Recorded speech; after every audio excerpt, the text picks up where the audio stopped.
There's a question posed on the Facebook by Abdur Rahman. Assalamu alaikum, brother.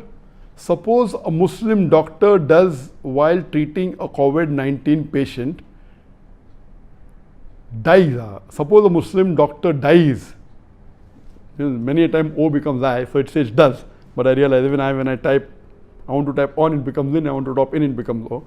So if suppose a Muslim doctor dies while treating a COVID-19 patient, does he get the reward of a martyr?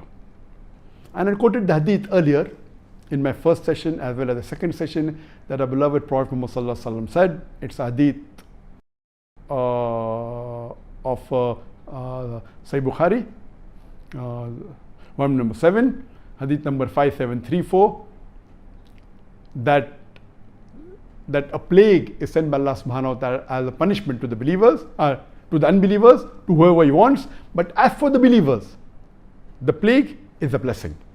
And if a believer with sincere faith, if he stays in the place where plague is there, and he believes that nothing will befall him except what Allah has ordained for him, then he will get the Sawaab of a martyr. And Ibn Hajar has said this, there are three categories of people here, that if a person who dies in the plague, he yet gets the Sawaab. If a person gets infected by plague but does not die, yet he gets the Sawaab of a martyr. And if a person doesn't get infected, yet he believes and has faith in Allah, yet he gets the Sawaab of a martyr.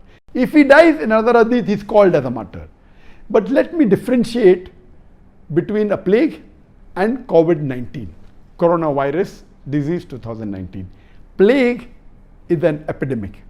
So for plague, you get the Sawaab of a martyr. But for every epidemic, you will not get the Sawaab of a martyr.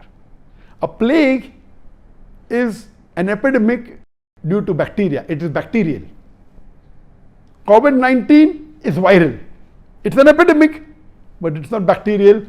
And plus there is another hadith of the Prophet Muhammad, that where the Prophet said that the plague will never enter Medina. And another hadith says that the plague and the Dajjal will not enter Makkah. So the plague cannot enter Medina, cannot enter Makkah. And we know today that the government is taking precaution in Makkah, Medina. So why should they take precaution of COVID-19? Do you think hadith? No, hadith is sahih. But COVID-19 is not a plague. So COVID-19 is an epidemic, but not a plague. So the hadith says, if you die of plague, you are a martyr. If you die in a place where plague is there, even if you don't die, as long as you have sincere faith, you have faith in Allah, nothing will happen except what Allah wills, then you get the Sawaab of a martyr, irrespective if you die or you don't die. But COVID-19 is not a plague, so please do not mistake in yourself that every epidemic is a plague. So if a patient dies of COVID-19 or a doctor dies while treating the patient, because he's treating a patient, he's trying to save a human life. Allah says in the Quran, in Surah Ma'idah, chapter number 5, verse number 32, if you save one human being, it's as though you have saved the whole of humanity. So he'll get the reward for saving a human being or saving the whole of humanity. But he will not be called as a martyr. He will not get the Sawaab of a martyr. Hope that answers the question.